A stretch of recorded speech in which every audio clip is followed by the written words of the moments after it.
जागते रहो। पहाड़ों के बीच घने जंगल में बसा प्रकृति के नजारों के बीच धनपुर नाम का एक छोटा सा गांव था। ऊपर से देखने पर यह गांव स्वर्ग जैसा लगता था। इस गांव के लोगों का मुख्य व्यवसाय पशुपालन और कृषि था। आमतौर पर किसान अपने पशुओं को सुबह के समय खेतों में ले जाते थे, वहीं दोपहर का भोजन करते और शाम को पशुओं को लेकर अपने घर लौट जाते। इसी तरह वह अपना जीवन व्यतीत कर रहा था। गांव के सभी घरों में गाय, भैंस, बकरी और भेड़ जैसे कम से कम 5 से 6 जानवर रखे जाते थे। जब ये जानवर बीमार पड़ते थे या कोई बीमारी विकसित हो जाती थी तो उन्हें गांव से 10 किलोमीटर दूर एक पशु अस्पताल ले जाना पड़ता था। गांव में रहने वाले आदमी अपने वाहन या बैलगाड़ी में जानवर को उस अस्पताल तक पहुंचाते थे। बैलगाड़ी को उन स्थितियों में नहीं ले जाया जा सकता जब जानवर अपने बच्चों को जन्म देते हैं, तब जानवरों का इलाज घर पर ही किया जाता था। एक बार की बात है, बारिश के मौसम में ठीक आधी रात को गांव के 2 लोगों के घर में जानवर अपने बच्चों को जन्म देने वाला था।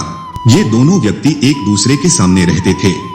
दोनों पड़ोसी अपने घर में भैंस और गाय रखते थे, इसलिए भैंस को दोनों के घर अपने बछड़े को जन्म देना था। ठीक आधी रात को बारिश होने लगी, बिजली चमकी, बादल टकराए, शोर हुआ, जिससे जानवर और आदमी दोनों डर गए। ऐसे में पशुओं को बाहर नहीं निकाला जा सका, क्योंकि बारिश थम नहीं रही थी और आसपास जंगली जानवरों का खतरा बना रहता था। यह स्थिति देख एक पड़ोसी घर में अपनी और अपने परिवार की चिंता में सो गया। वह जानता था कि भैंस अपने बच्चों को जन्म देने वाली है। दूसरी ओर उसका पड़ोसी एक पशु प्रेमी होने के नाते उसने जानवर को जीवित रखने और उसे नुकसान न पहुंचाने की जिम्मेदारी ली। इसलिए वह भयानक बारिश की रात में भी परिवार के साथ नहीं गया। रात के ठीक 3 बज रहे थे। जो सो गया था उसकी भैंस ने पाड़ी बच्ची, और जो रात भर जागता रहा उसकी भैंस ने पाड़ा बच्चा को जन्म दिया। पाड़ा जिसके घर पैदा हुआ था उस व्यक्ति को पहले से पता था कि सामने वाला के घर में भी एक भैंस बच्चे को जन्म देने वाली है, इसलिए वह रात में घर देखने गया तो देखा कि भैंस ने बच्चे को जन्म दिया है। तो उसने सोचा कि यह मालिक अभी सो रहा है, उसे यह भी नहीं पता कि भैंस ने एक पाड़ी को जन्म दिया है, इसलिए मैं इसे अपने घर ले जाता हूँ और अपनी भैंस का पाड़ा यहीं छोड़ देता हूँ।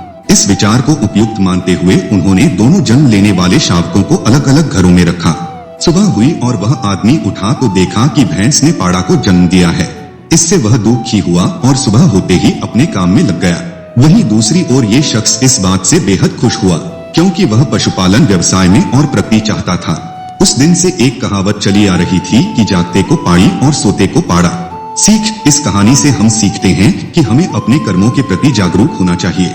आप सोते रहेंगे तो कोई और लाभ लेकर चला जाएगा और आप जागेंगे तो आपको लाभ मिलता रहेगा। ऐसी ही रोचक कहानी सुनने के लिए हमारे चैनल को सब्सक्राइब जरूर करें और वीडियो अच्छी लगी हो तो लाइक और शेयर जरूर करें। मिलते हैं फिर एक नई रोचक कहानी के साथ।